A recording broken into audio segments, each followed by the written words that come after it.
Salve, salve família! Estamos iniciando mais um TicTal Podcast na moral e só vai. Ele fala sobre o lado invisível da realidade e revela como saber oculto por trás da nossa Matrix. Com vocês, Rick Alexandre, uma salva de palmas.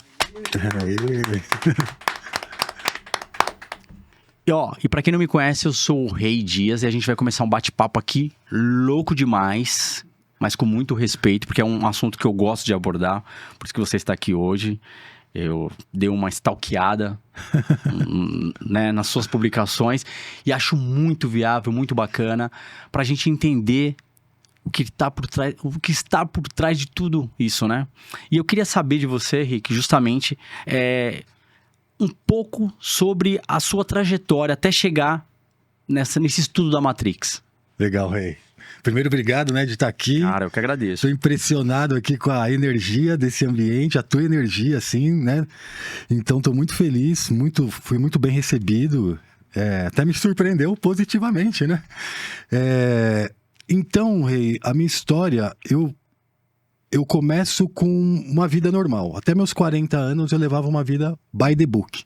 Era uma pessoa normal. Trabalhei, estudei, estava me desenvolvendo profissionalmente, trabalhei em grandes multinacionais, eu trabalhava na área de recursos humanos, cheguei a ser diretor de multinacional, só que num momento específico da minha vida, eu sofri uma quebra, uma ruptura mesmo, que eu chamo de um colapso existencial, que veio carregado de coisas que a gente está muito habituado a ouvir falar. Depressão, falta de sentido, desesperança. E aí eu mergulhei num espiral meio que de uma rota de colisão comigo mesmo. Um espiral de destruição.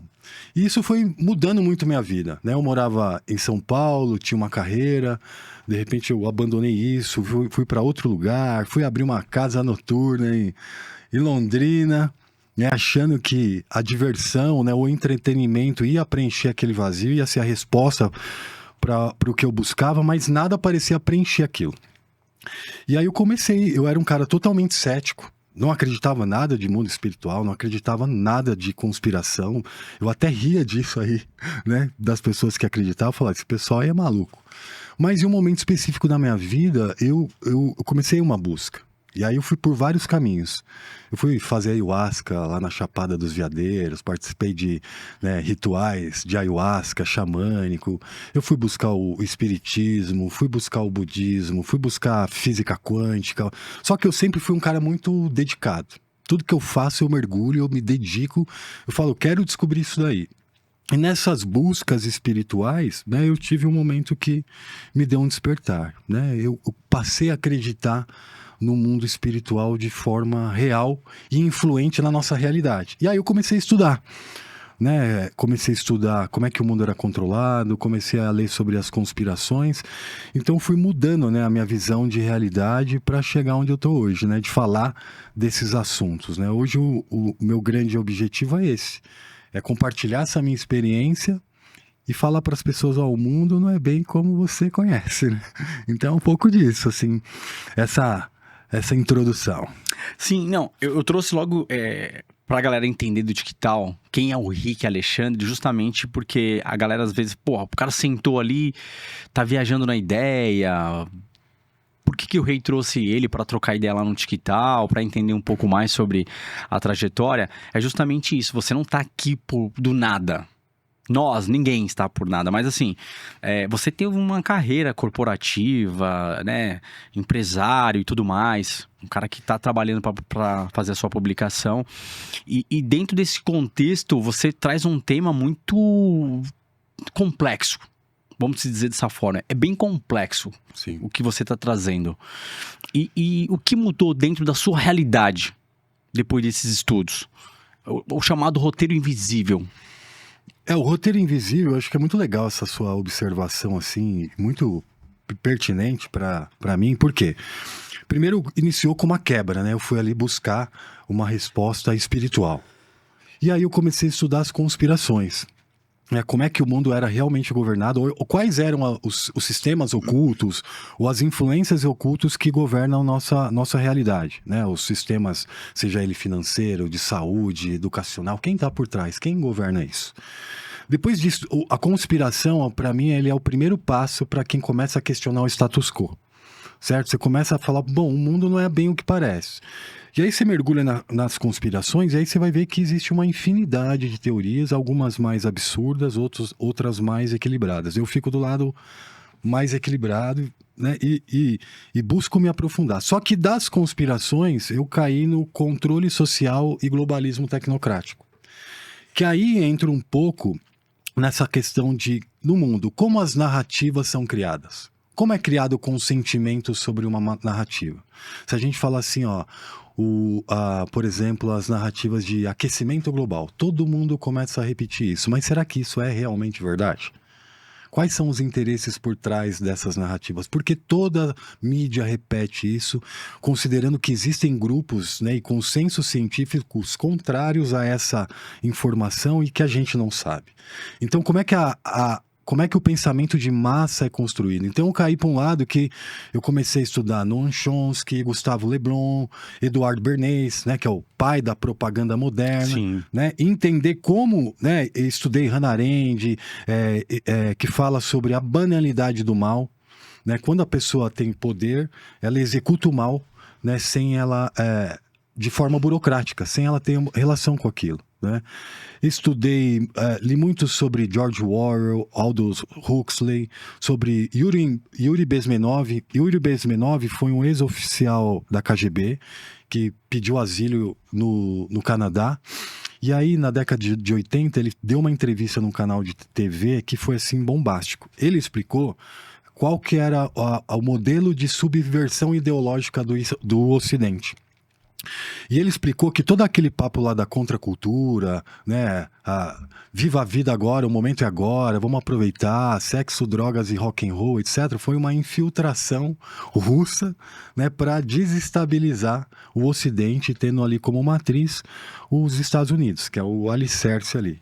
E ele explicava essas fases de destruição. Primeiro ele ia se infiltrar no sistema, depois ele ia propagar as ideias que ele queria que fossem propagadas, né? Depois ele criava uma crise e as pessoas iam pedir ajuda para organizar, e depois vinha a fase de normalização. E quando a gente olha para a nossa realidade hoje, é o que acontece no Brasil pelo menos há 40 anos, 2 décadas, é isso. Se a gente falar, as universidades estão infiltradas de ideologias, né? As pessoas aprendem a viver e atuar no mundo com base já nessas ideologias. Tem muita crise impulsionada no Brasil, né? Tem muita tensão no Brasil, porque tudo vai usar a lógica, a dialética, né, hegeliana, que é eu crio um problema, gero a tensão, né, e depois eu ofereço a solução. E essa solução vai sempre ao meu interesse. Então, foi começar a estudar tudo isso. Então, sair da conspiração para o comportamento social e globalismo tecnocrático. E aí, no momento, eu comecei a pensar filosoficamente por que o mundo é assim. E aí surgiu o meu livro, que é o Realismo Pós-Simulacro, que eu falo do colapso do real. A nossa realidade, ela colapsou. Baseado, né, em pensamentos como o filósofo Jean Baudrillard, que fala da simulação e do simulacro, que a nossa realidade é uma cópia, né, mal feita da realidade, ou sobre Nick Land, que fala sobre o aceleracionismo. Então eu trouxe uma visão diferente, né? Eu olhei para o trabalho deles e dei uma explicação diferente, né? Então hoje a gente vive no mundo da pós-verdade. Todos os nossos sistemas estão, entre parênteses, mortos, estão corrompidos. A sociedade, de modo geral, acha que está evoluindo, mas a gente está habitando um simulacro cadavérico. A nossa realidade, ela está morta. As pessoas só não perceberam isso ainda. E é por isso que a gente vê muitas pessoas quebrando, como eu quebrei lá atrás nessa história que eu te contei.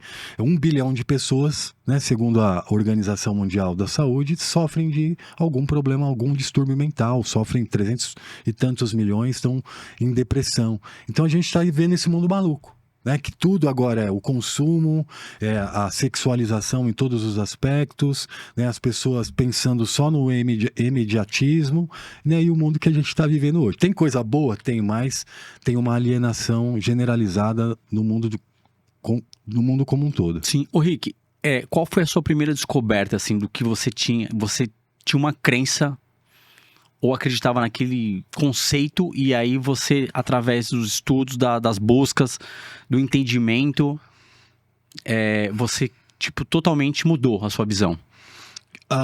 Controle de narrativa. Esse é um principal. Isso aqui foi uma coisa que eu observei. Naquele momento lá, que a gente teve um momento de saúde, 2019, 2020, Sim. de isolamento, que todo mundo teve que ficar dentro de casa, a gente via um consenso da narrativa generalizado. Todo mundo, os Estados Unidos, isso é muito evidente, assim. Todos os canais de notícia, eu peguei lá 32 canais, eles falavam a mesma frase, a mesma palavra sobre aquele acontecimento. Então você via a narrativa mundial sendo construída a partir dali, né? Então o que era opinião virou ciência, né? Então, e as pessoas tiveram que aceitar regras restritivas com base em especulação e não em verdade. Então, para mim, ali foi um pontapé, assim. Ponto-chave, um ponto de partida, ligou o carro ali. Observar globalmente uma narrativa sendo... Existia um consenso midiático. Tem uma jornalista brasileira que chama Paula Schmidt. Ela escreveu um livro só sobre isso. E ela é bem crítica ao establishment. E ela falava de tudo isso, dando nome aos bois, né, da mídia brasileira, que fez um consenso, um consórcio midiático e replicava a mesma informação. E as redes sociais, elas contribuíram? Totalmente, porque aí... O efeito manada, algoritmo... O efeito manada, porque daí eles jogam essas narrativas e as pessoas começam a replicar milhões e milhões de vezes. Aí entra aquele ditado, uma mentira contada 1000 vezes... Se torna verdade. Então esse é o poder da manipulação de massa, que a gente vê evidentemente acontecendo todo o tempo.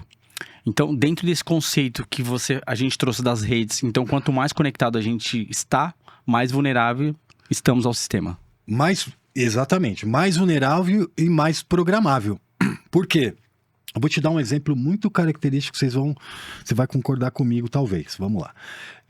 Não é comum você ouvir algumas pessoas falar, cara, eu falei alguma coisa e de repente apareceu ali a propaganda do produto, alguma coisa. Sim. Né? Tem até uns memes que falam que as redes sociais estão escutando a gente ali, né? Bom, isso a gente já sabia. Só que tem gente agora falando assim, cara, eu só pensei e apareceu. Também nessa parada. Não tem nessa parada? Muito, muito. Né? Já aconteceu comigo. Eu só pensei e apareceu. Aí a pergunta é, o algoritmo está programando o seu desejo? E aí você pensa e aí aparece? Então é esse mecanismo. Ele já não está te ouvindo, ele está programando o que você vai pensar. Através ali, né, da propaganda, dos anúncios, ou até de informação que ele vai moldando para você. Ele molda você no pensamento. Como é que ele consegue entrar no seu pensamento? Vamos através do horário que você acorda? Colocou três rios na sequência, que é um assunto específico, que monta o seu desejo, que vai ativar o seu desejo por um produto que ele vai apresentar posteriormente. Depô ali... Vamos supor que ele passa lá, um cara legal num carrão, e aí o outro, né, passa uma coisa nada a ver, mas aparece um carrão ali meio que subliminarmente, e aí mais um, e aí daqui a pouco vem a propaganda daquele carro que você tava pesquisando lá. Você vai falar, pô, cara, eu preciso comprar esse carro. É tipo guepando, você vai ali guepando uma hora, se você parar 3 segundos ali naquela figura, ele já tá fazendo a leitura. Ele é mais rápido que isso, né? É mais rápido. É mais rápido que isso. Tem estatística que fala, a pergunta é a seguinte... Nesses streamings de filmes, você acha que é você que escolhe o filme que você vai assistir? Mas não, você é induzido a escolher o filme que o streaming quer mostrar para você.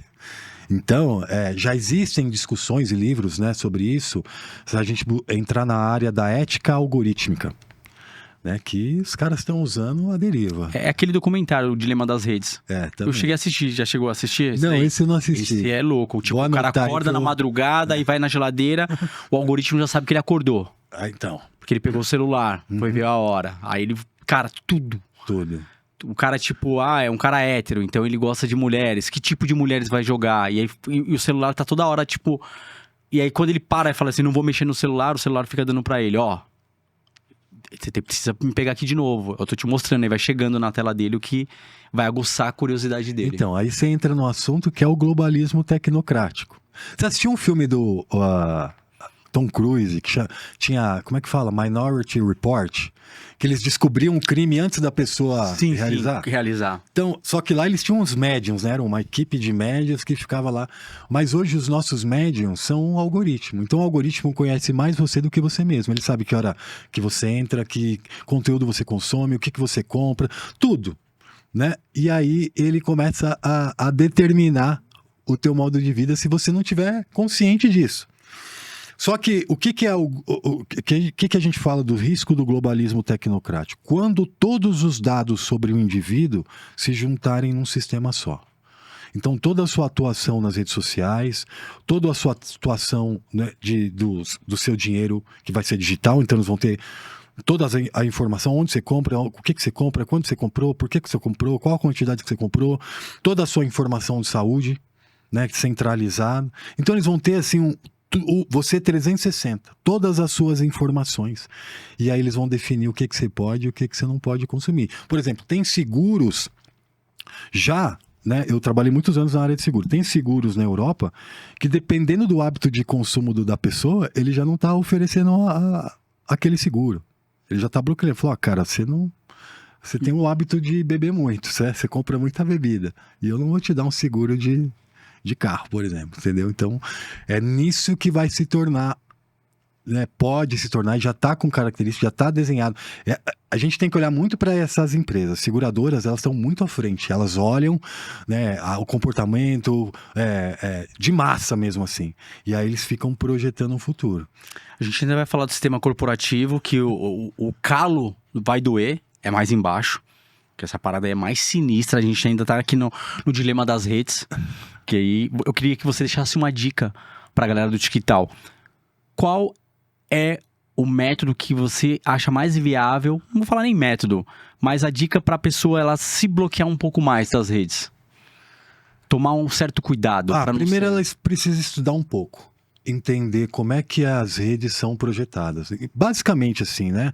Ela tem que entender um pouco sobre propaganda. Porque qual que é o Eduard Bernays é sobrinho de Freud. Ele pegou a teoria de Freud e aplicou na propaganda. Então a propaganda moderna hoje, ela trabalha com os nossos desejos inconscientes. Não é uma coisa consciente. Ela vai cutucar lá um inconsciente e é o inconsciente que vai fazer você tomar a decisão.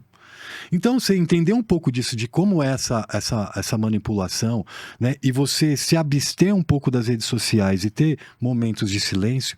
Qual que é o melhor momento de silêncio que eu sugiro às pessoas? Leia. Leia um bom livro, cara. Leia um livro legal, né? Esteja sempre lendo, leia pelo menos um livro por mês, né? As pessoas, tem dado que fala que as pessoas estão uma média de 6 horas nas redes sociais por dia, tem dado que fala que de até 12 em frente à tela, juntando celular, redes sociais e computador do trabalho. Então assim, as pessoas não pensam mais, elas só reagem. Então assim, o momento de silêncio, lê. E aí se você escolher uma boa leitura, uma leitura que te abre os olhos sobre essas coisas que estão acontecendo, eu acho que é o mix ali fundamental. Ter um pouco, né, de ausência digital ali, enquanto você reconstrói a sua capacidade cognitiva. Porque as pessoas estão perdendo a habilidade de ler, né? Sim. Então o que você faz é a leitura. A leitura, eu leio muito. Pra ficar mais desconectado. Sim. E eu tive um período longo de ausência nas redes sociais. Nesse meu período de despertar, quando eu estava mergulhado nos estudos, eu fiquei 2 anos sem nenhuma rede social. E aí, como é que foi? Fala a experiência pra nós. Cara, foi excelente. Eu vi o mundo de outra maneira. Né? Assim, eu não tinha essa necessidade de aprovação. Eu não tinha necessidade de olhar o celular a cada 5 minutos. Eu não tinha necessidade de procurar. Eu levava uma vida diferente. É a vida que muitas pessoas simples, de repente, levam no campo, né? Em outro lugar. Eu não tinha essa necessidade. Só que aí eu voltei e entrei com tudo. Porque eu entrei... Mas é questão de trabalho. De trabalho. O que acontece aqui. Eu passo muitas horas nas redes, porque eu observo muito o comportamento nas redes, o comportamento humano. Eu tenho que saber, estar informado do que está acontecendo no mundo. Então, eu venho nessa pegada. Mas os momentos de leitura, para mim, que eu leio diariamente, todo dia estou lendo, Isso me dá uma equilibrada. Agora, você voltou pras redes. E pra não pirar agora, qual é o equilíbrio? Cara, é ganhar consciência sobre as ferramentas de controle. E não deixar isso te... Você já pegou assim, você já se pegou rolando o feed de rede social? Que hora que você acordou, você falou, cara, eu tô aqui quase 40 minutos, eu tô aqui 1 hora olhando isso aqui. Você cai em si assim que você fala, nem lembra quanto tempo você tava ali? Já aconteceu comigo, assim, eu tenho muito controle sobre isso, mas assim, eu guepei um pouco ali, falei, puta, deu 10 minutos. Não, sai fora. E aí, tipo, por mais que o assunto esteja interessante, porque ele vai te dando ali o que você mais para pra vai ver. alimentando ali. Aí eu falo, não, tô fora. Então. Eu domino Você o sistema, já o sistema tem, não vai me dominar, não. Você já tem uma barreira de entrada pra isso aí, mas a grande massa não tem. Não tem. Agora a gente vai entrar nesse papo aqui. Galera de casa que tá gostando já sabe, inscreva-se no canal, compartilha, fortaleçam, beleza? E ó, estamos no Spotify também a todo vapor. Agora a gente vai num papo mais profundo, que é o papo mais Matrix. Mas eu queria entrar contigo, assim, nesse papo de semiótica. Porque tá ligado nessa, também na realidade da Matrix. Eu não quero ser muito prolixo, eu quero fazer a pergunta direta, mas justamente que você falou assim, pô, já estudei muita coisa, foi do mundo corporativo, e a gente sabe que esse mundo corporativo, quem dominava mais o sistema antes das redes era a mídia de TV aberta. Então, quando dava o final do ano, pra eu entrar no assunto semiótica, pra galera entender do digital, mais ou menos assim, chegava dezembro, aí vinha propaganda. Isso é um jingle. Isso é semiótica. Um gesto. Aí a pessoa cuida da família. Que aí na propaganda tinha família. Lembra? Uhum. E aí você fala assim, eu preciso aplicar o meu dinheiro nesse banco no qual ele vai me dar um seguro pra família. Vai assegurar minha família. Era mais ou menos isso. Ou você aplicava o dinheiro ou você pegava como crédito pra comemorar o Natal e o Ano Novo. Tô mentindo? Não, tá certinho. A gente vai falar de todos os sistemas. Isso relaciona-se também à Matrix. O corporativo domina o sistema? O sistema governamental. Sim, hoje, os governos hoje falam em soberania, mas a soberania não existe. O que existe é o controle corporativo. Eu sou total a favor do que você acabou de falar. Para mim, quem manda no mundo são as grandes corporações, as corporações gigantescas. E são poucas, né? Se a gente entrar no mundo da tecnologia, a indústria de alimento, a indústria de petróleo, a indústria médica, tá na mão ali do 0,001%. Ó, um dado muito interessante que eu vi recentemente da Oxfam de 2024. Ouve isso aqui, ó. As 81 pessoas mais ricas do mundo têm mais dinheiro do que 5 bilhões de seres humanos. As 81 pessoas mais ricas têm mais dinheiro do que 5 bilhões. E o 0,001%, que está em torno ali de 80 mil pessoas, elas são donas praticamente de tudo. Tudo que é fundamental. Bancos, dinheiro, fundo, como a Vanguard, BlackRock, esses grandes fundos aí, empresas de alimento que controlam tudo, empresas do setor de saúde, farmacêutica. Então, o mundo é controlado por essas grandes elites. E essas grandes elites, elas se encontram em portas fechadas. Em fóruns como o Fórum Econômico Mundial, em fóruns como Bilderberg, já ouviu falar no Clube Bilderberg? Sim. Né? Que eles se encontram anualmente, os principais empresários do mundo, e eles se encontram de portas fechadas. Isso é desde 1950, agora na corrolha, né, que a gente brinca. E todo ano eles fazem isso, definindo ali o trend do próximo ano, decidindo para onde vai o mundo de acordo com os interesses deles. Então, a sua pergunta, sim, eles dominam isso. Eles dominam completamente. Né? Eles dominam o sistema pelo dinheiro, eles dominam o sistema pelos processos e dominam o sistema pela simbologia, pela semiótica, pela comunicação e pelo marketing. Né? E aí você falou uma coisa o que me remeteu assim. Antes a gente tinha ciclos. Eu vou ter lá o Dia das Mães, o Dia dos Pais, Natal. Tinha um ciclo para chegar até lá, né? Hoje não, esse ciclo é instantâneo ali, o tempo inteiro, né? E o marketing se usando de gatilhos mentais, se usando de todas as técnicas possíveis para vender ou para gerar um interesse nas pessoas o tempo todo. Não é só quando vem o comercial, Sim, porque antes era assim, que hora que vinha o comercial? No plim-plim ali da TV, né? Aí ele esperava o plim-plim da TV, mas o efeito manada, o que você quer dizer é o mesmo. Que é aí Sim. que a galera tem que se ligar. Porque assim, as pessoas pensam que dominam as suas vidas. É isso que eu quero que você relate pra gente, o efeito pílula. Pílula vermelha, pílula azul. E a gente vai entrar pro sistema governamental. Que aí você tá trazendo muito isso. Você não domina o que você bebe, o que você come, o que você consome. Tô falando de um todo, de carro, de sua casa, todo o sistema. Ele é ligado ao corporativo. Então, as pessoas falam assim, eu tô comendo tal alimento que é saudável. É ditado por essa empresa que é saudável. Mas você não tem um estudo científico para relatar se ela é saudável, é isso?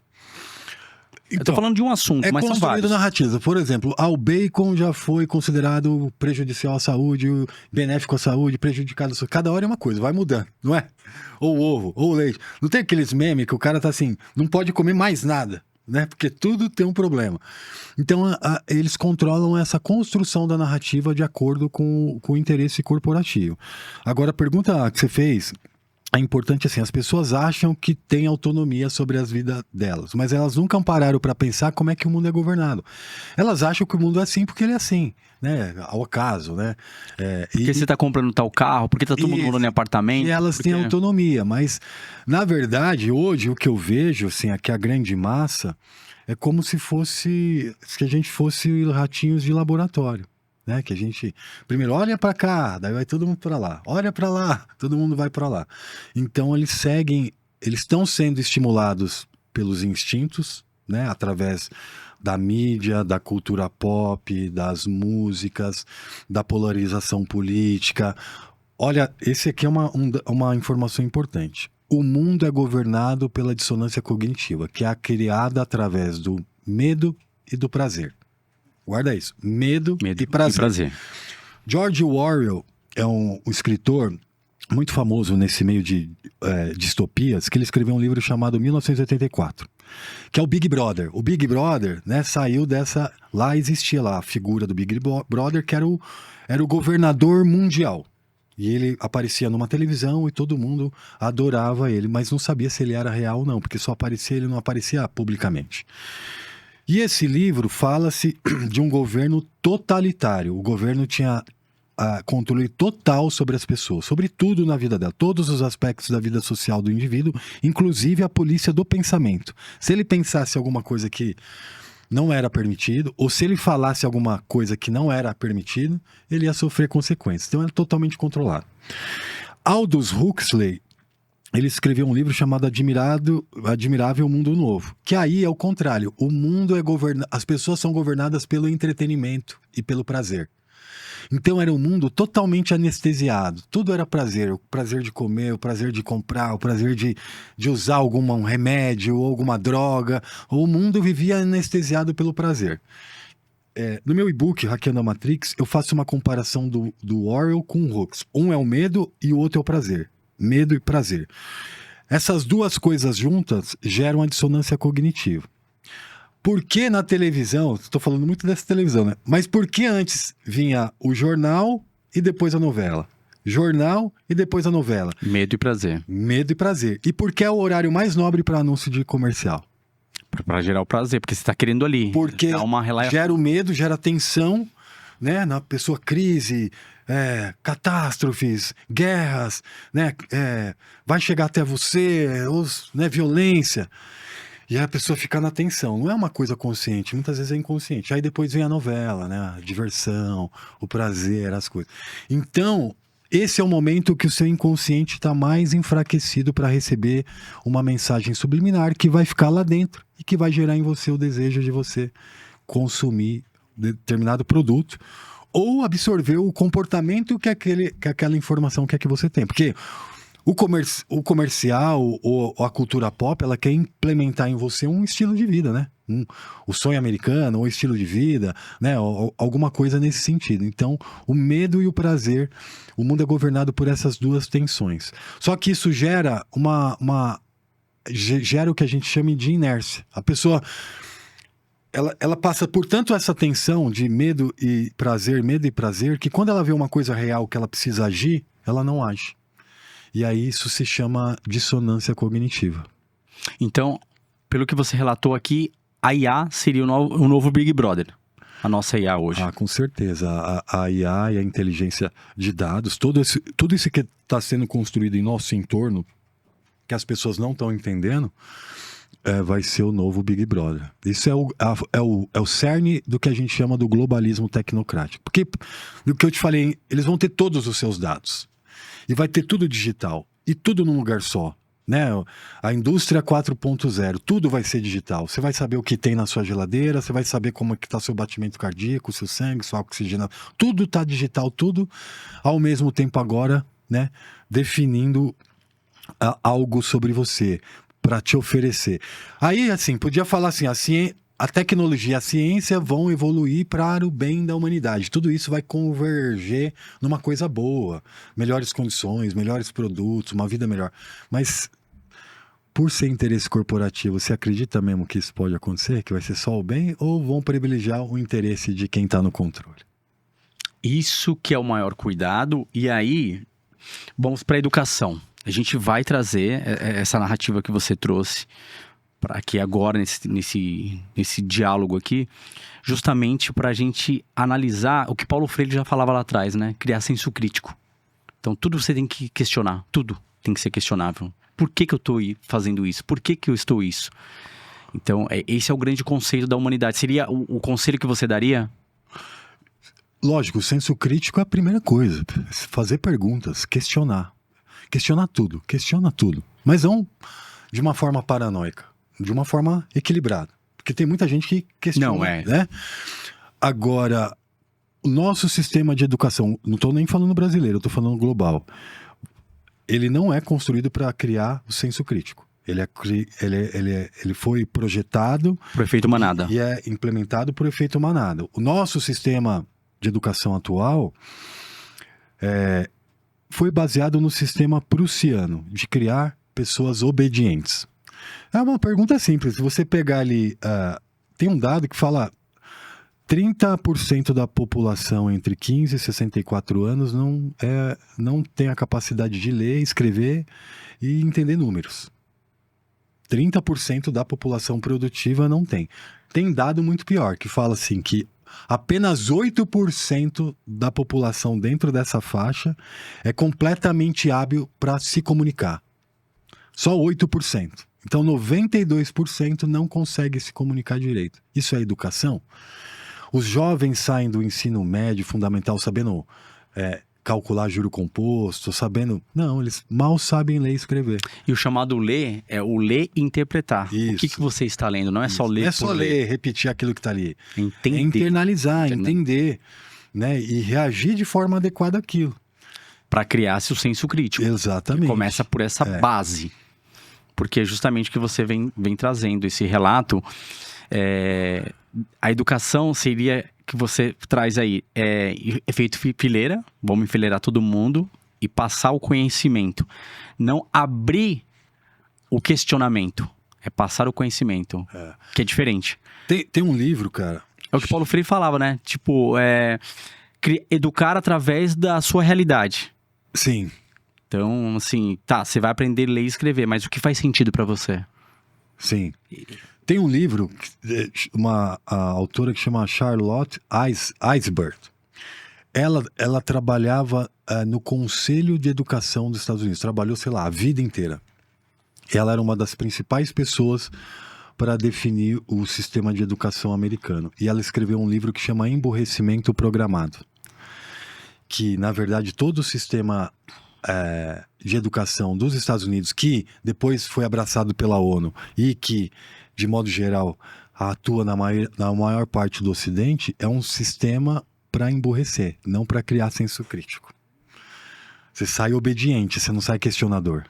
Você sai é o operário, né? Você sai um operário. Muitos falam que a família Rockefeller teve muita influência nesse momento aí da redefinição do sistema educacional americano, porque ela não tinha mão de obra capacitada para trabalhar nas fábricas dela. Então, ela influenciou que a formação educacional nos Estados Unidos ia promover funcionários obedientes, capazes de replicar o que eles precisavam e consumir o que eles vendiam. Então, o sistema de educação basicamente é um programa, é uma ferramenta de programação, né? Mas quando você fala do sistema de emburrecimento, trazendo outros países, ou até o próprio Estados Unidos, hoje seria mais o programado? Porque a China trabalha com essa questão da programação. Isso.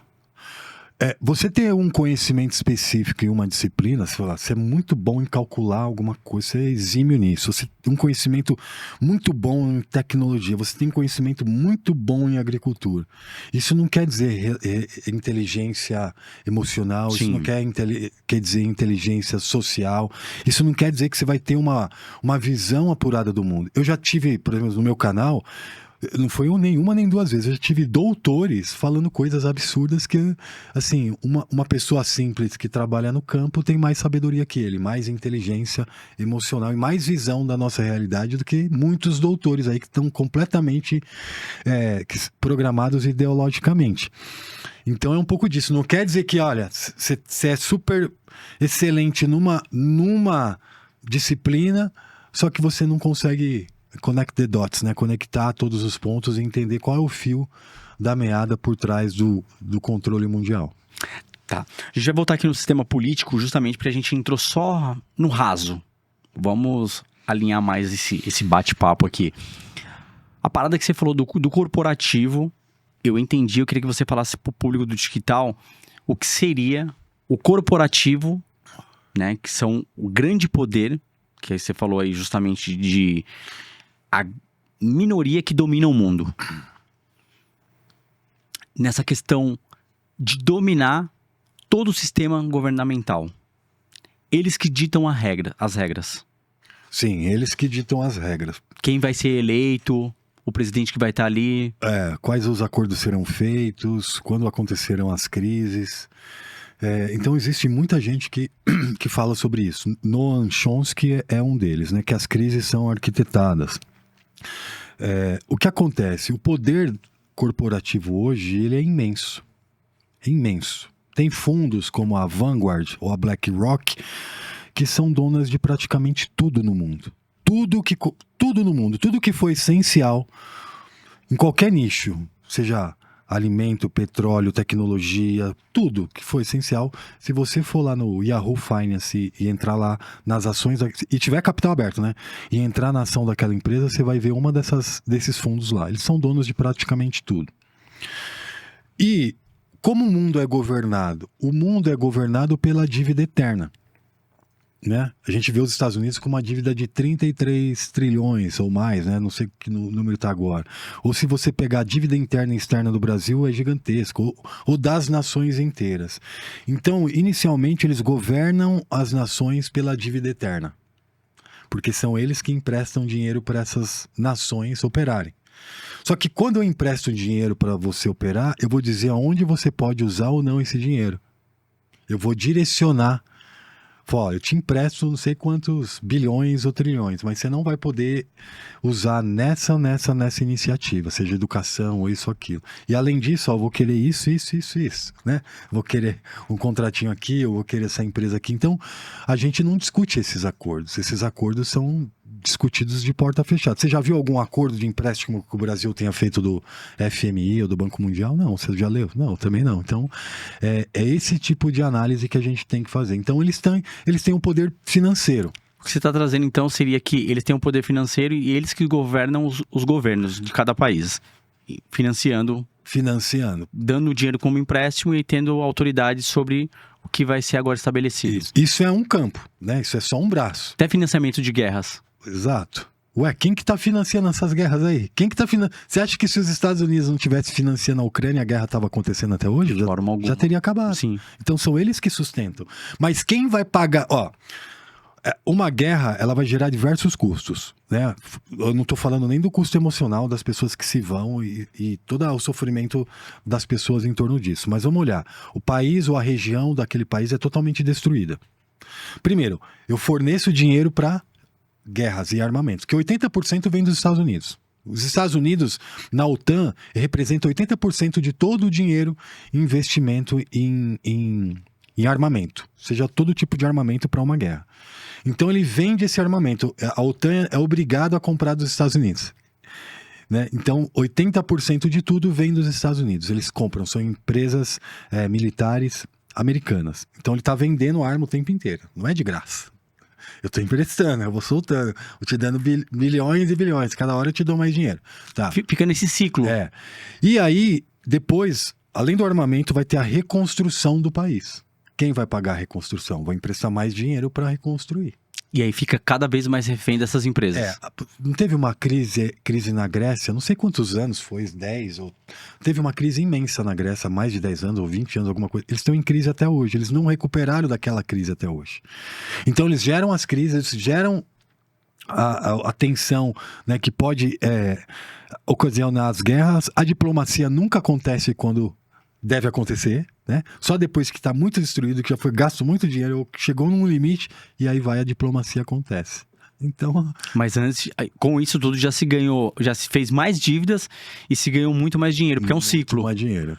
As empresas do armamento seriam, se você for lá investigar de fundos, são os próprios caras que estão investindo. Exato. Os Estados Unidos tem que comprar para pagar. Então tá tudo no ciclo. E tem fundos, por exemplo... A BlackRock, que é uma das que eu falo muito, você consegue ver quem está por trás dela. A Vanguard, a quem a BlackRock pertence, você não consegue saber ninguém que está atrás dela. É tudo através de outros escritórios e tal. Eles têm um tratado de privacidade lá e você não consegue saber quem está por trás. Entendeu? Então existe isso no mundo. Né? Você não sabe quem está por trás daqueles fundos. Você não consegue rastrear. Cara, é um bate-papo louco aqui que a gente tá tendo. Porque a gente, assim, vai e volta em várias temáticas, vamos falar dessa forma. E eu vou abrindo um pouco mais a mente e a galera deve estar também pirando em casa, tipo... Comentem aqui o que vocês estão achando.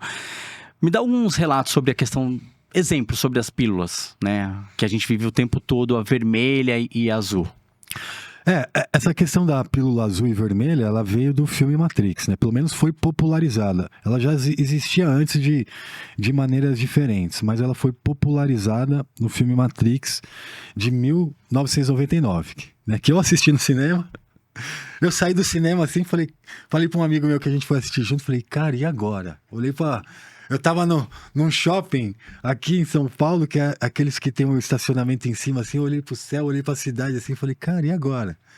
Né? Será que essa realidade aqui não existe? Eu lembro isso daí, me marcou muito. Foi um filme que eu gostava muito de assistir, que me marcou muito. Então, popularizou. A pílula azul é continuar alienado e sendo programado pelo sistema, voltar pela sua vidinha normal ali, não questionar nada e seguir o roteiro estabelecido pelo sistema, que não é um roteiro que você estabeleceu para sua vida, mas é um roteiro que o sistema, né, oferece para sua vida, estabelece. A pílula vermelha é o desconhecido, né? É trilhar o caminho, não saber o caminho. Eu não sei o caminho, eu vou trilhar. Eu não sei o que eu vou ver depois que eu tomar ela. E eu não sei se essa realidade que eu vou ver vai ser uma realidade confortável, melhor. Eu vou ficar mais feliz, vou ficar mais tranquilo. Não, às vezes a Matrix é uma mais tranquilidade. Então tomar a pílula vermelha é a decisão de você ir para o desconhecido. O que é o desconhecido? Sair da alienação e começar a questionar todas as estruturas que compõem a nossa realidade. Tudo. Tudo. Desde sistemas, desde espiritualidade, tudo que você conhece como real, que você aprendeu como real, você começa a questionar tudo isso. Então ele é baseado no mito da caverna de Platão. Olha que interessante. Platão, não sei se você conhece o mito da caverna, já leu sobre ele. Cara, o mito da caverna, eu vou ser sincero. Tô por fora. Mas eu vou te contar aqui de maneira simples. Platão imaginou para contar isso, é um conto, né? Uma ficção. Então Platão falou, ó, a humanidade vivia dentro de uma caverna. E ela vivia, né, amarrada, olhando para a parede. E atrás dela tinha uma luz, fogo, né? Tipo uma fogueira. Então, o que ela via da realidade, ela só o que era projetado ali naquela parede. Eles viviam ali. E a hora passava pessoas atrás deles ali, eles viam só aquelas sombras. Então, a realidade, o mundo para eles era aquilo ali. Certo dia, um desses aí, exatamente esse Que desenho. louco. Né? Produção aí a todo vapor. Maravilha, isso aí é coisa de cinema. Coisa de cinema. Então, eles viam só aquelas imagens ali. Né? Aquilo é a realidade. Um certo dia, um desses que estavam amarrado, né, acorrentado, ele fugiu. Ele conseguiu sair, encontrou uma brecha e ele saiu para fora da caverna. Não dá para sair para dentro, mas ele saiu da caverna. Sim. E aí, primeiro ele começou a ficar assim com os olhos fechados, nunca tinha visto a luz do sol, nada. Aí foi passando o tempo, ele começou a ver o sol. Nossa, aí ele viu o sol, ele viu o céu, ele viu a natureza, viu os animais. Ele ficou assim encantado. Ele falou, não acredito que é assim. E ele ficou tão entusiasmado assim, ele pegou e foi voltar para dentro da caverna e fala, olha, vamos lá ver comigo o mundo lá fora. Tem o sol, tem umas árvores, tem uns negócios, os animais, eles são todos diferentes. Não é igual isso aqui, não é igual isso aqui. O que o povo da caverna fez? Queria matar ele, né? Não acreditou nele. E quis ficar dentro da caverna. Então, a pílula vermelha é esse que tem a coragem de sair, né, para o desconhecido. Então, o Matrix usou essa analogia, né? Então, falar sobre as verdades do mundo e do sistema, você vai incomodar muita gente. Porque você está mexendo na realidade que ele acha confortável, o mundo que ele já conhece. Né? Se eu falar de conspiração, se eu falar de sistemas de controle, se eu falar... Você está mexendo na realidade dele, ele quer segurar aquela realidade de qualquer maneira. Então, até o filme Matrix tem uma frase, alguma coisa nesse sentido, que ele fala, algumas pessoas estão tão presas ao sistema, tão dependente profundamente dele para existir, que ele vai defender com unhas e dentes o sistema que controla ele. Nosso momento nerd aqui. Você falou do filme Matrix, você trouxe aqui uma história muito legal, assim, tipo, pra gente enfatizar sobre a questão da pílula. E hoje, você daria qual? Black Mirror? Você gosta? Mas aí ela é mais além. Ela já não vai pra esse lado. Você diz a série? Isso. Sim. Eu gosto. Cara, eu assisto muito pouco filmes. Mas a série você assistiu? Eu assisti Futurista? alguns episódios, eu gostei muito, assim, bem distópica, né? Bem. Mas ela sempre traz um fundo de verdade. Tudo que passa ali no Black Mirror, os episódios de controle e tal, tudo tem um fundo de verdade que já está sendo construído, que já está em nosso entorno. Para mim, muitas das séries, essas mais relevantes, elas têm uma grande influência nessa questão de disseminar, mensagens subliminares. A gente já tá na parada do óculos agora, né? Que é a realidade, o que você vê pra pessoa ficar observando, que é os reality. Tudo isso de controle que eu tô falando aqui, num futuro que a gente não sabe quanto tempo, vai virar um Black Mirror. 2026, IA. Qual é a virada de chave que você acha que pode acontecer aí? Eu acho que a virada de chave para 2026 IA, eu tava lendo sobre isso recentemente. A IA trabalhando profundamente para desenvolver medicamentos. E aí é o corporativo que entra. É o corporativo. Medicamentos, você já está ouvindo falar na Rússia sobre a vacina, sobre o câncer, diversas vacinas diferentes, né? Eles vão estar trabalhando para desenvolver. E o que você diz com o seu senso crítico na pílula vermelha? Qual seria o cuidado? Porque eu entrevistei aqui o Roberto Pena, que ele vem falar de tecnologia. E muito louco que ele falou, cara, eu não sou da teoria da conspiração, mas eu sou do senso crítico. Me cura aqui. Tá, mas o efeito manada lá na frente pode ser o quê? Eu quero saber a sua leitura. Não quero te induzir. Eu tenho profundo...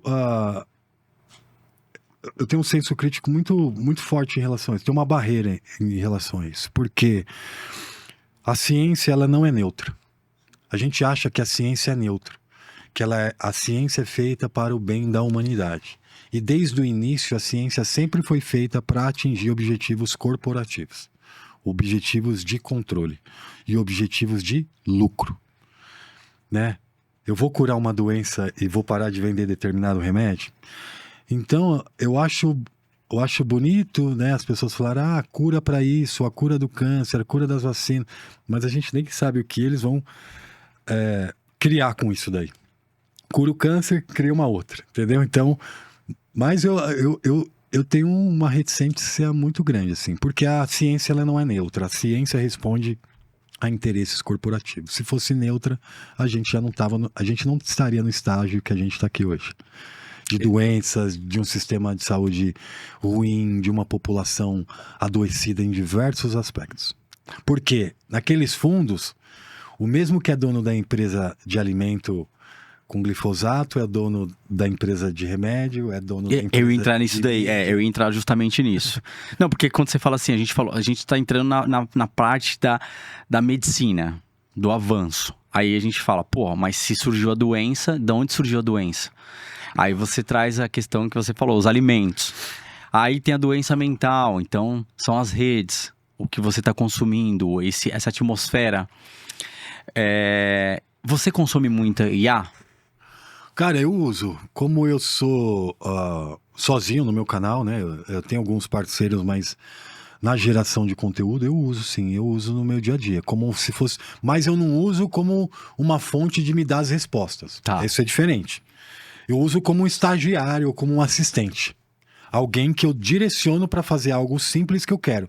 E todos os conteúdos que eu investigo de conhecimento, eu já sei o conhecimento antes. A parada mais profunda você vai na pesquisa. Eu vou na pesquisa. Nos artigos. Não dá para confiar, você perguntar para a inteligência artificial. Até esses assuntos já sofre uma limitação de você poder perguntar ou não na inteligência artificial. Tem algumas agora bem especializadas que você coloca só as fontes que você quer que ela leia e aí ela te dá uma resposta, aí é legal. Mas é isso, eu não uso ela como uma ferramenta de confirmação para mim, quer dizer, de trazer o conhecimento. O conhecimento eu vou buscar direto e aí eu uso ela para ter esse eco, ter essa discussão. Acho que mas eu uso mais para tarefas que, sei lá, de repente uma equipe poderia fazer e hoje eu não consigo ter. Rick pra não ser rastreado. Vamos fazer um game aqui agora, então? Vamos. Da teoria da conspiração? Vamos. Me fala algumas e eu falo o que eu penso a respeito. Aliás, eu te falo algumas e você me fala o que você acha a respeito. Tá. Pouso na Lua. Pra galera do TikTok. Cara, interagir. Eu desconfio muito desse pouso na Lua aí, tá? Eu não tô dizendo que o ser humano não tem a capacidade de sair, né, pro espaço. Mas o pouso na Lua tem tanta coisa errada ali, né? Tanta informação em que não dá pra gente acreditar. É assim, tem teorias que... Essa expressão, frita o peixe e olha o gato, né? Tem teorias que eu não acredito 100% nelas, mas eu deixo elas ali num repositório, num parking lot, e eu fico olhando para ela, né? Eu acredito em algumas narrativas principais, mas eu fico olhando ela. Agora, o pouso na Lua, se você olhar, cara, é muito caricato. E tem todo um histórico por trás.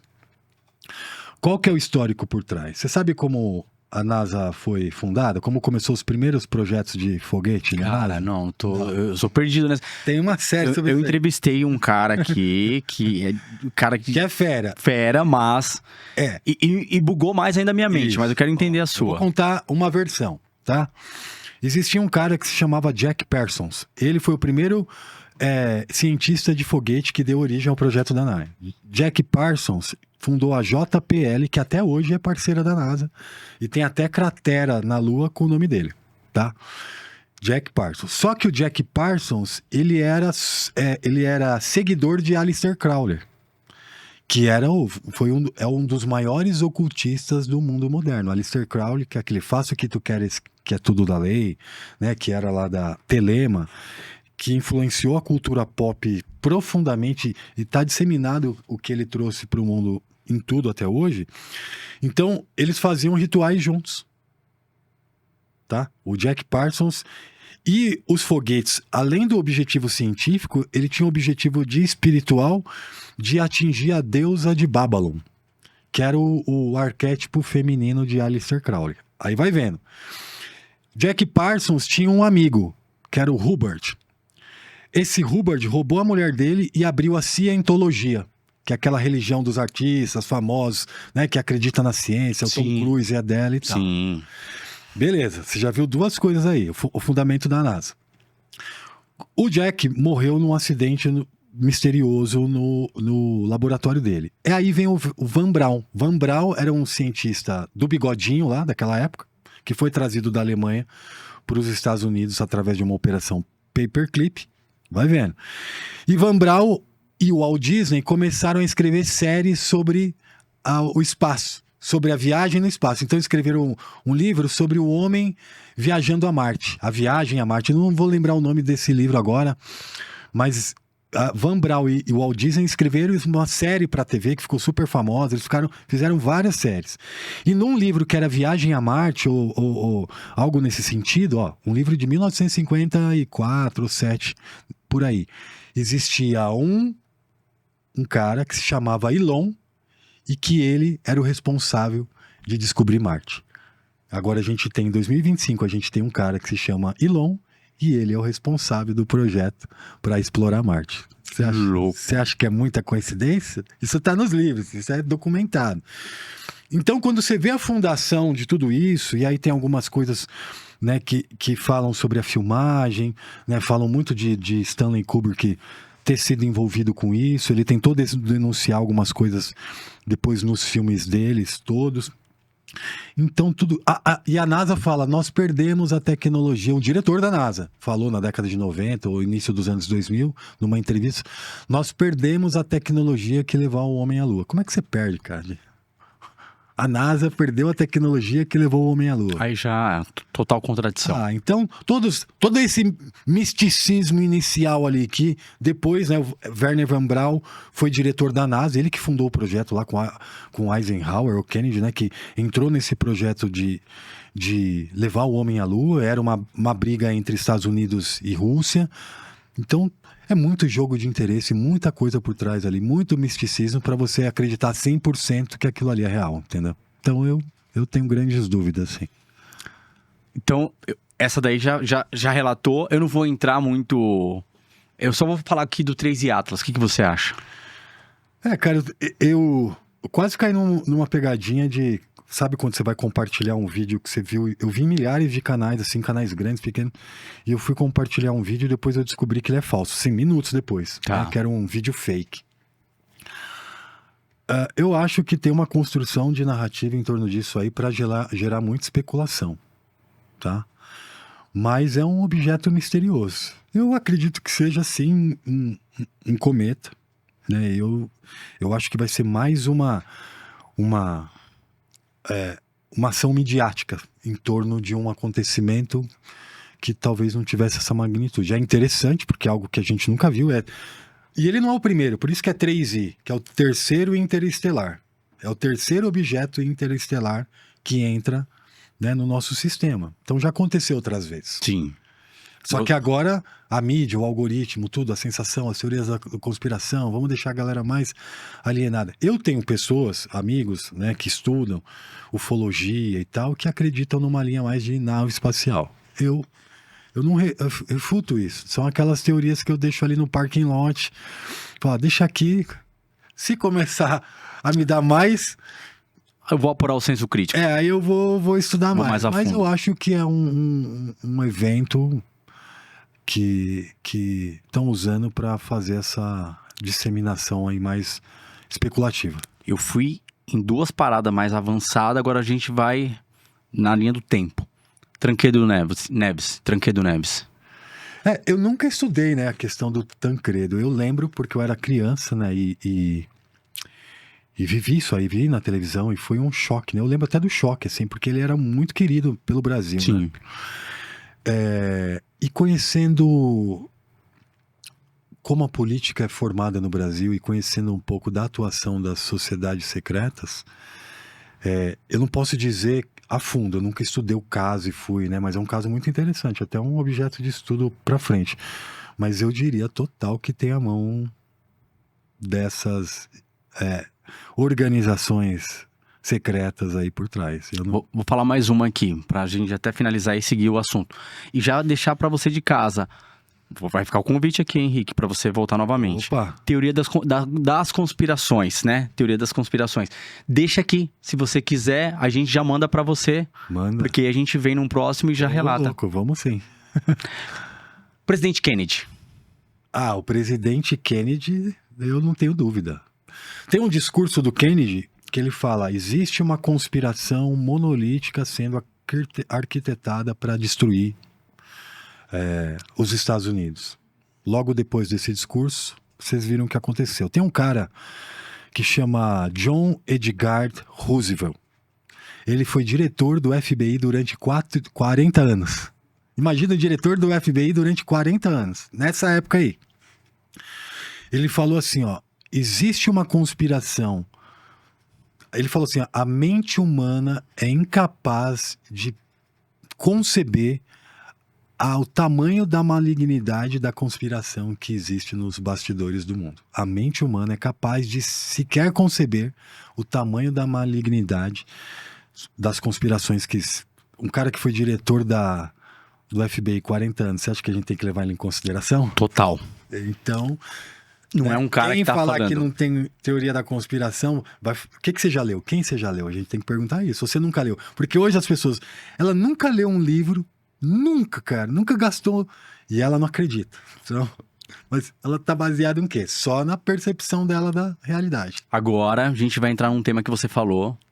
Agora, fiquem atentos. Que agora vai chegar um momento que a galera vai fritar a mente. Espiritualidade. A gente tá vivendo um tempo agora de espiritualidade mental, que tá mexendo no físico. E aí eu queria entender de você. O que você vê como espiritualidade? E a gente conversou nos bastidores aqui. A gente pode trazer guerras, a gente pode trazer o que aconteceu no Rio de Janeiro, justamente. Mas primeiro eu quero que você defina. Defina a espiritualidade pra gente aí. Pra mim, assim, cara, a espiritualidade, ela é um eixo muito grande do meu trabalho também.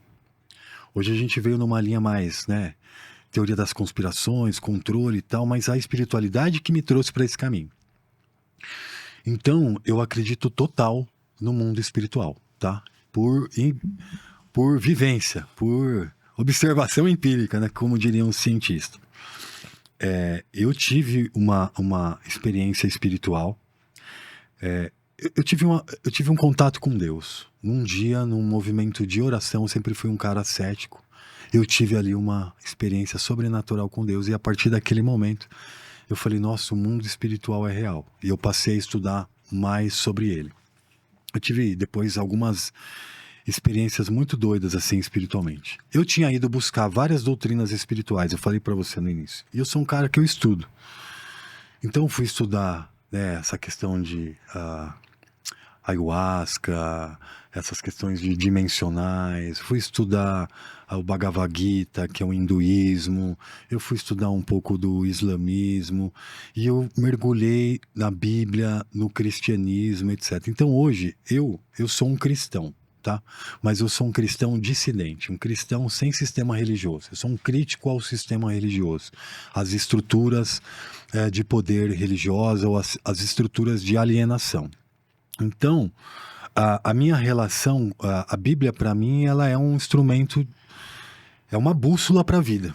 Tem tudo lá, tudo que eu falo de controle, é que as pessoas não conhecem, tudo que eu falo de controle, de alienação, de como o mundo ia estar, né, de como as pessoas iam agir, o que ia acontecer, tá lá. Tá lá escrito há 2000 anos atrás. Só que as pessoas não conhecem aquele livro, verdadeiramente. Algumas criaram uma aversão, e outras... foram alienadas por aquele livro. Pela a forma como o sistema religioso usa aquele livro, aliena totalmente as pessoas. Então, eu redescobri, né, a minha relação com aquele livro. Então, o mundo espiritual, ele é tão influente quanto o mundo físico, talvez mais influente, né? Porque aí a Bíblia fala que já tem estamos no mundo caído. O mundo nasceu caído, né? Quer dizer, desde a queda ali do homem, o mundo... A Bíblia fala, toda a criação geme. Então, quando o homem caiu, né? Quando Adão caiu e foi destituído do seu corpo glorificado, da sua parte, né? Da imagem e semelhança de Deus, porque nós perdemos a divindade, nós éramos como deuses, né? Eram para ser como os deuses. E é essa divindade que a gente vai alcançar no fim dos tempos. Nós vamos voltar à nossa origem. Mas quando o homem caiu, todo o cosmo caiu. Todo o universo caiu. Toda a natureza, todo o cosmo, tudo tem uma corrupção de alguma forma. Então, eu acredito muito nisso. E aí a gente tem a questão da influência espiritual. Que, para eu explicar de uma maneira simples, a Bíblia conta tudo isso. Mas a Bíblia conta que houve uma guerra no céu e a terça parte dos anjos caiu. Veio para a terra. E todos esses anjos que caíram, eles estão aqui. Eles estão vivendo, né, tem vários céus, assim, né? Paulo falava do terceiro céu. Mas eles estão vivendo em regiões celestiais, que a gente pode entender como dimensões também, né? Que são potestades e principados, que é falado assim na Bíblia em Efésios, que fala, nossa luta não é contra a carne e o sangue, mas é contra os principados e potestades, contra os dominadores desse mundo. Então, Paulo fala que o domínio vem de lá, vem do espiritual para cá. E muitas linhas que explicam as linhas de conspiração confirmam isso. Então, nossa briga não é contra a carne, nossa briga não é contra a Matrix, contra essa realidade aqui. Nossa briga é espiritual, contra essas influências malignas, tá?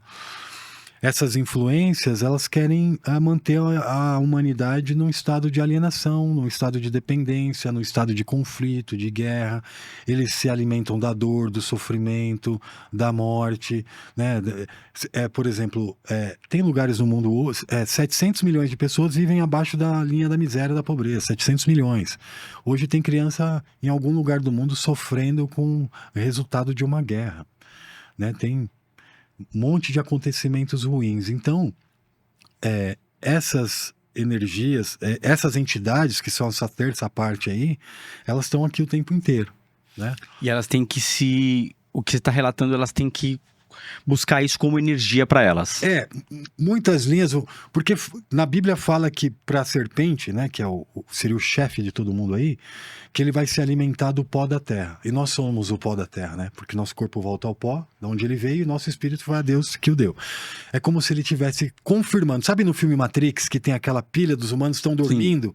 Estão tipo numa fazenda, eles estão lá, né, achando que estão vivendo, estão lá dentro de um casulo, e a energia vital deles está gerando energia para as máquinas operarem. É mais ou menos essa lógica, né? Essa lógica. A nossa energia vital, a nossa energia de vida, né, em relação a energias ruins ou alienação, alimentaria todo esse sistema todo de potestades e principados que existe no mundo espiritual. Tipo, vamos voltar na questão dos maias, né? Só para resumir pra galera. Então, tipo, ali oferecia-se pessoas como sacrifício. Sim. Ponto. Hoje em dia não tem como. Isso daí caiu, não existe mais. Então, como a parte maldosa dessa espiritualidade, ela vai se alimentar. Ela se alimenta do sacrifício do humano um com o outro. Das guerras. Seria isso justamente o que aconteceu agora no Rio de Janeiro, de 100 e poucos mortos ali. Então, essa energia ruim, ela vai se apoderar disso. Isso. A Bíblia também fala que, assim, a gente não pode consumir sangue. Tem lá, acho que é Levíticos. Eu não sou esse decorador da Bíblia. Tá? Eu sou um cara mais de lembrar o que eu já li e falar. Então, não pode consumir sangue, porque no sangue é a vida. Então, né, por isso que existiam sacrifícios. Na época da Bíblia, a humanidade era muito rudimentar. Então, eram rituais que ensinavam a humanidade como agir. Esse lado que você falou, que nos maias ou os fenícios, né, sacrificavam pessoas ou os pequeninos nesses rituais, muitas pessoas vão falar que ainda acontece em círculos fechados, tá? Círculos fechados acontece isso. Em círculos luciferianos e tal. Mas o que você falou é perfeito, né, que o sacrifício hoje vem através disso. Das catástrofes. Sim, sempre vai morrer algum inocente. Sempre algum inocente vai estar ali no meio. Sempre vai acontecer alguma coisa ruim. Então tudo que gera, que o sistema gera uma morte, que você fala, por que isso aconteceu? Que não tem muito sentido. Muitos vão dizer que está relacionado a isso, que são sacrifícios diários. Então todo tempo a gente está sacrificando. O Rick, você assistiu um filme chamado Nefários? Eu não assisti, mas eu sei qual é, assim, lembro lá da capa dele, mas eu não assisti. Mas eu mais falar muito disso, né? É mais ou menos isso, você nasce puro. É. E aí, você tá inserido no mundo. E no mundo, você tem que saber o que você vai absorver. Sim. Se é o amor, que é a energia boa, ou se você vai pra escuridão. Que é a parada dark. Tipo, só vou... É o senso crítico que a gente tá falando desde o início. Tipo, isso daqui, esse tipo de consumo musical, esse tipo de bebida, esse tipo de droga, esse tipo de comportamento, essas coisas vai me fazer bem? Eu vou caminhar pra luz ou pra escuridão? Isso é ótimo. Lógico que se eu focar no bem, né?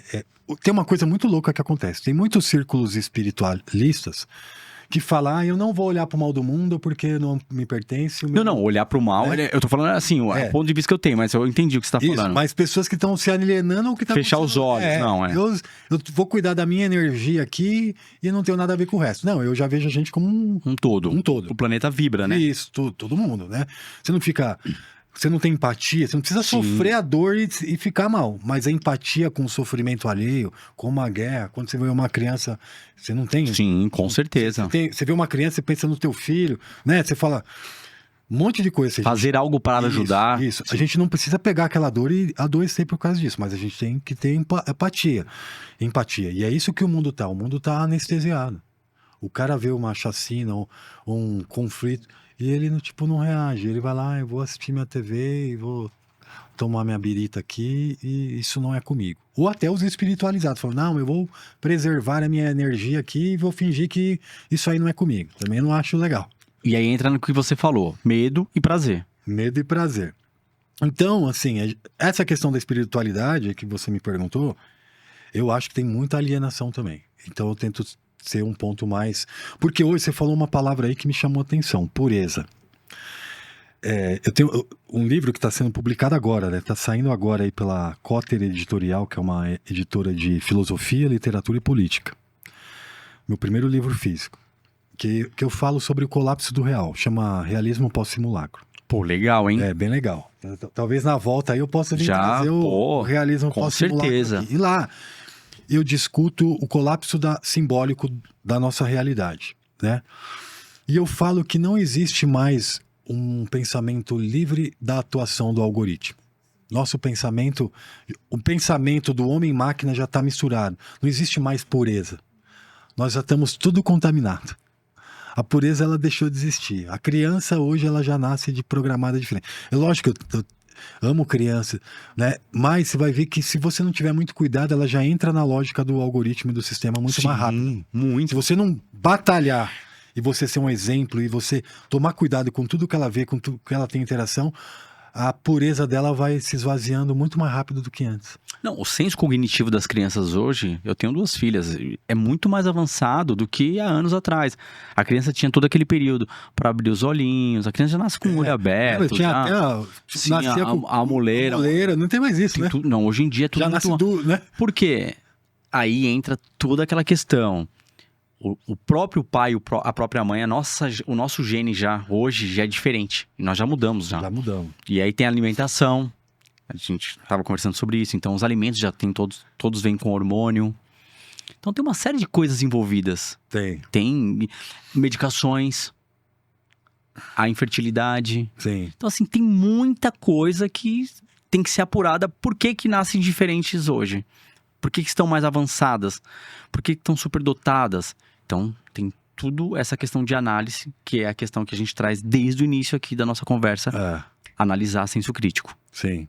É isso ou não? Você pode definir. Eu só acho tô que é entrevistando isso. você. O senso crítico é a porta para começar a se aprofundar nessas coisas. Eu acho que a gente tem que ir além. É entender a realidade. Hoje a gente não tem uma realidade mais pura. Tudo é controlado pela lógica do algoritmo. O que a gente chama de avanço tecnológico, a gente está habitando numa realidade que já está morta. Na minha proposta, o ser humano, ele precisa perceber que essa realidade aqui, ela não, esse simulacro, né? Ele não é mais real. E eu não coloco como uma forma que a gente vai corrigir isso. Eu proponho que o ser humano, para ser um ressurgente, né?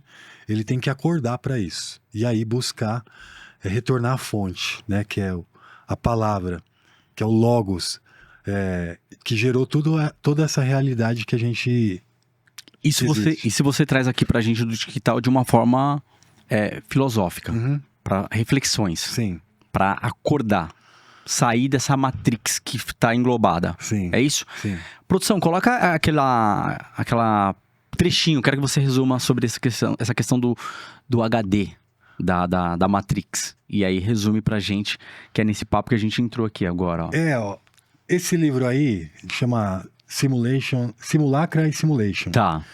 É de um autor, um filósofo que eu gosto muito, que se chama Jean Baudrillard. Ele é um francês.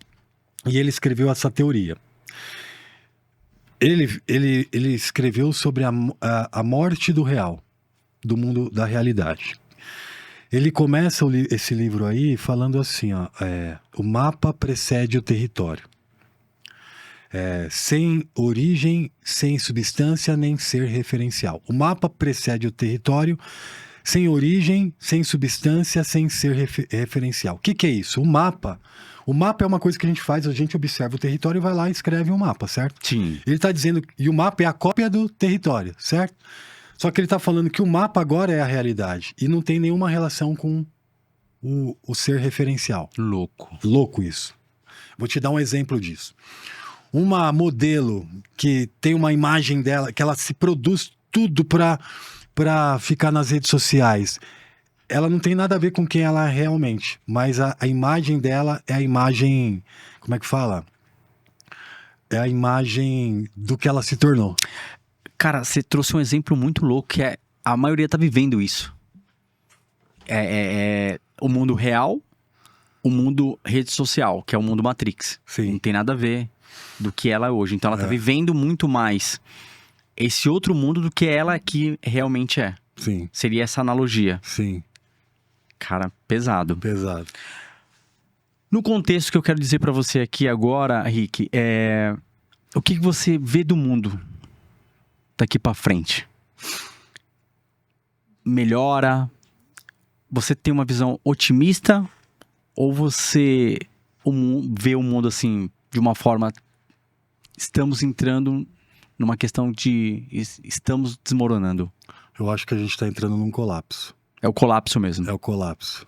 Você acha que vai bugar? Vai bugar. E o responsável pela questão de bugar seria quem?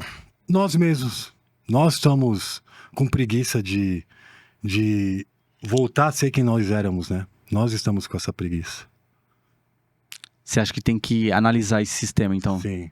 A gente tem que voltar, buscar recuperar a nossa identidade. Quem nós somos antes de o sistema programar a gente. Tá. Então, não tenho o que falar. Quero que você deixe aqui suas redes pra galera do TikTok. Já vou deixar aqui programado pra gente fazer uma próxima. O que você acha? Vamos deixar. Total. Eu curti demais. Você curtiu? Também. Então a gente já deixa para uma próxima.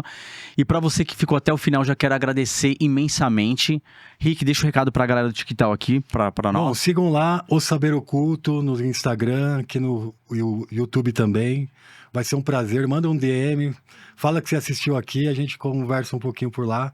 Tô muito feliz de estar aqui e de ter participado. Muito legal. Cara, sem palavras. Eu agradeço mais uma vez.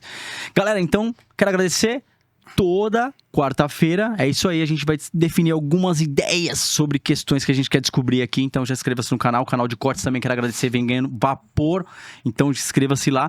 Estamos no Spotify, todas as redes verticais estão aparecendo aqui. Eu sou o Rei, a gente acabou de fazer mais um TikTok, na moral, tamo junto, só vai, uma salva de palmas. Valeu, galera! Valeu!